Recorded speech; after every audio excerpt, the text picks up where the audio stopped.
that I'm still alive. Oh yeah, I got some scars, but I'm still alive. In spite of calamity,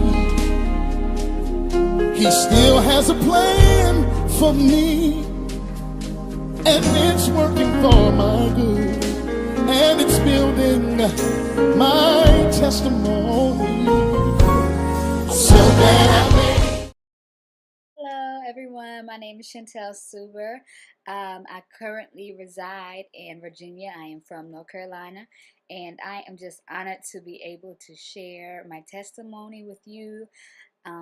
I would have never thought years ago that I would be able to share my testimony with women, and hopefully, something that I say will be encouraging to you all. So, when I was asked to do this by my friend Angel, I was wondering what should I say? How should I start? And, I felt led to start from the very beginning because my testimony literally started before I was even born. So, I'm the youngest of three girls. And when my mom was pregnant with me, I believe her and my dad weren't, I wasn't planned, and they weren't expecting to have any more children or any children at that time. And my mom considered having an abortion when she was pregnant with me.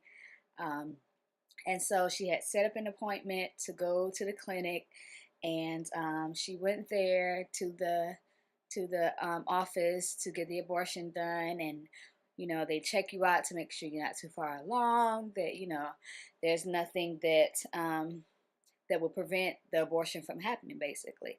So she had went in, and the doctor had checked her, and the doctor was like, we can't abort this baby. And my mom's like, the way she told me, she was like, why not? And and the doctor was like, because of the size of my head.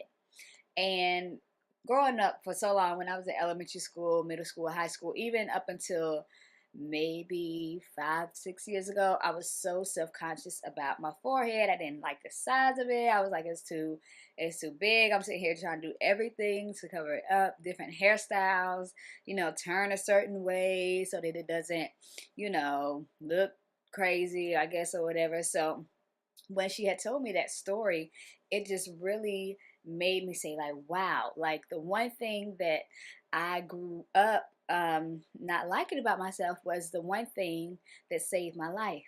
So the way that God orchestrates that was just amazing to me. That even when there was a plan to kill me before I was even given a chance to live, that God still created me to for a purpose, and that He still covered me and protected me and kept me.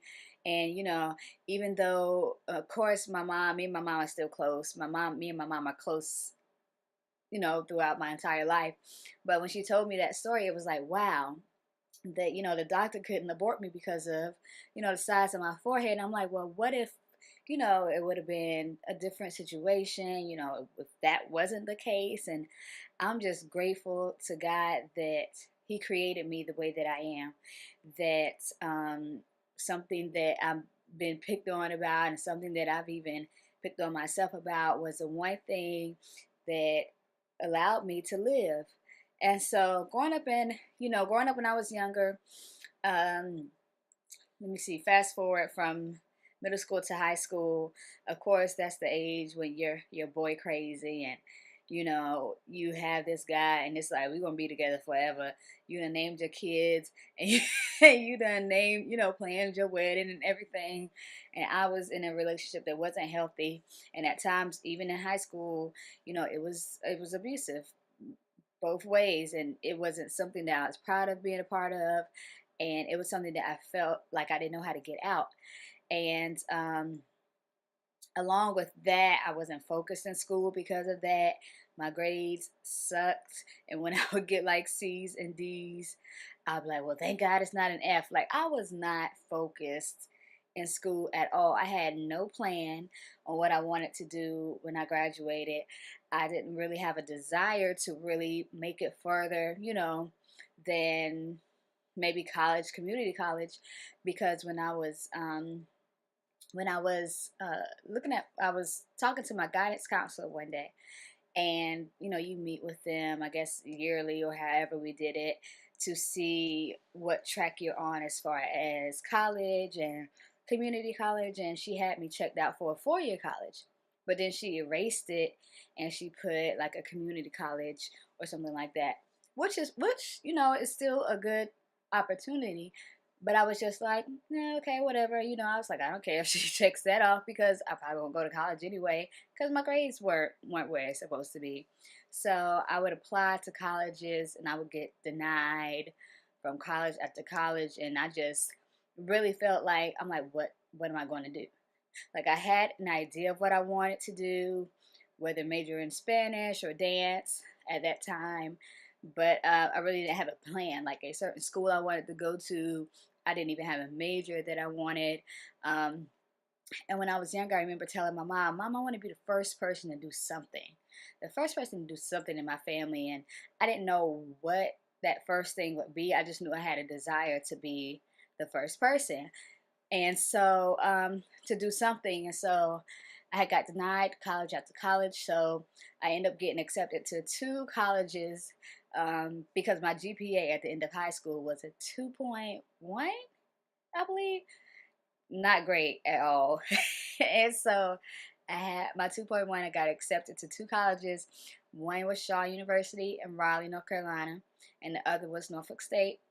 At that time, my sister was going to Norfolk State, and we're 2 years apart. And she was adamant about having her own identity, and she didn't want me to go to the same school because we went to the same school our whole lives. So I ended up going to Shaw University for 2 years.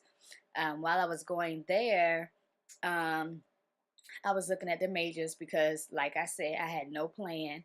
So I didn't look at, the type of college that, or the type of majors that they offered. So I'm scrolling down the list and I'm like, oh, early childhood education. I like babysitting. I'll do that. Like, looking back, I'm like, really? What were you thinking? Early childhood education, yes, it has something to do with children, but it's definitely not babysitting. And so I majored in that, and lo and behold, that was the start of one of the purposes that God had for my life. I went to Shaw for 2 years, and transferred to Norfolk State after that. I graduated 2010, December 2010, with honors. Praise the Lord. With a 3.3 GPA, I graduated with honors, and went straight from undergrad to grad school. And I graduated from Norfolk State with my master's in special education. I graduated undergrad with Norfolk State with early childhood and psychology, so I could teach. So I have my teaching degree. I have been teaching for, this is my 5th year. So I graduated with my master's in 2014. That was a tricky thing, but I was the first person in my immediate family to get my master's degree. And that was just like, wow, God, something that I desired even from when I was little. Didn't really understand what I was saying or what it meant. That He allowed me to be the first person in my immediate family. Like, my mother, she went to high school, but she didn't go to college. My dad, he has his undergraduate degree. My 2 older sisters, one of them did go to college, but as far as that, like, none of them have their master's degree.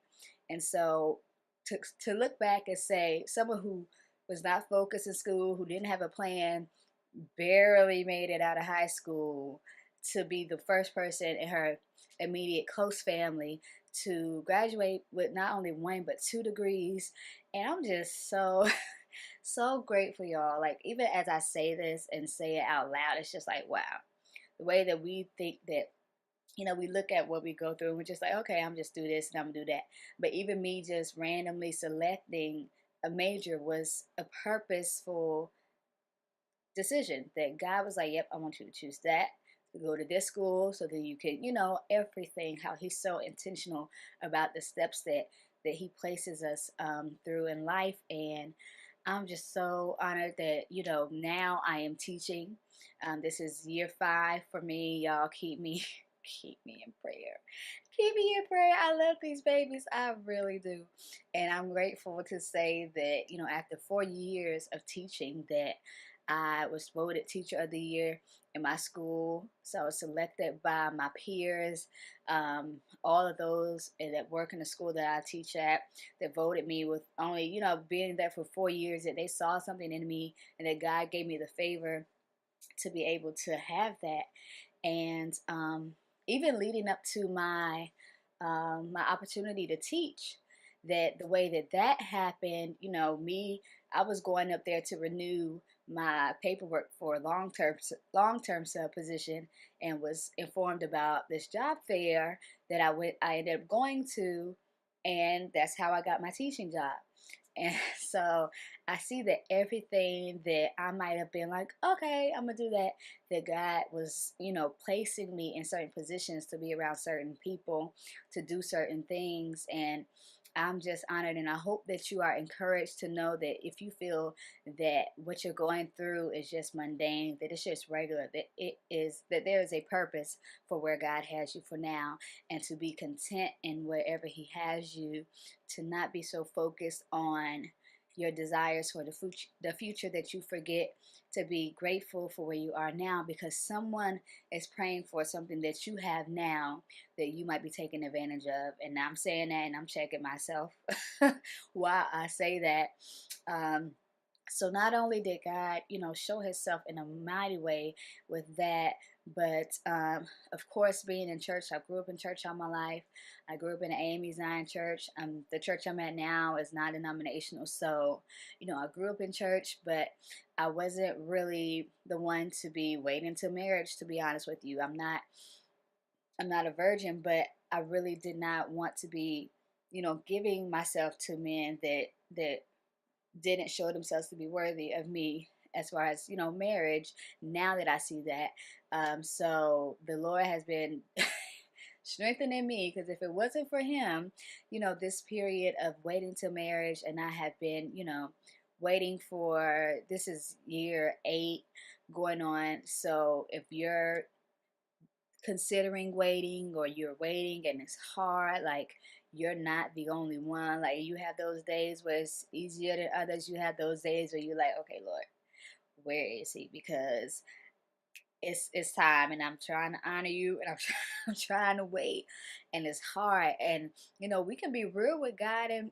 let Him know our struggles, because He knows them even before they come out of the words come out of our mouths, and we express that to Him. But sometimes, a lot of times, we get entrapped by the things that we don't say. Sometimes we get entrapped by, just not releasing things to God. Like, you can't hold it to yourself. He wants you to cast your cares on Him, because He cares for you. So, of course, this journey has been one where it has been, of course, nobody but God. And, I always say that there is no way that you can be faithful to God and Him not honor you. So I know that this is a waiting period. It is a waiting season. It is not my final destination. So I know that I'm worth the wait, and I know that He will be worth the wait, and I know that it will honor God because I waited. I haven't been perfect in, this waiting period. I've had my struggles. I had, those moments where it was like, really, Chantel? Like, you're not behaving in a way that exhibits that life, this journey that God has you on. And so I have to constantly check myself. And if you're in that period where you're doing something to honor God in that way, and you might have your mess ups, to not beat yourself up. Surround yourself with people who can encourage you, who you can be accountable to, and those that will, that are doing the same thing, because you're not the only one that's going through. And a lot of times when we're struggling and we're going through things, we might feel like, okay, I'm the only one that's dealing with this, but you're not. And sometimes it just takes you opening your mouth to express what you're going through, that God can allow someone to speak life into you. And so at this point, I'm, working on some things with my ministry. I have a vlog on YouTube that I've been doing, that the Lord has led me to do, because I'm such an introvert, and to be able to share my story in that avenue is such an honor. So, once again, I hope that something that I have said has encouraged you. I pray that you are encouraged to know that God has great plans for you, that He will always, always come through for you. And don't be discouraged by the timeline, when it should happen. It should have happened by now. Don't let other people discourage you and make you feel like, God has forgotten about you. He has heard the silent prayers, even the prayers that you haven't verbalized out of your mouth. That God knows the prayers in your heart, the prayers in your spirit, and He will come through for you. He will command His angels concerning you to cover you and to keep you during this season. And when you get the blessing that you have been waiting for, that it will be 100 times, a million times better than you could have ever dreamed. And I pray that you just continue to live for God and to know that He is for you. And if He is for you, who can be against you? You got to encourage yourself. So you guys have a great month, rest of the year. This is going to be a year of overflow. So I pray that you guys don't forget to expect great things from God. Expect great things. All right. Goodbye, guys.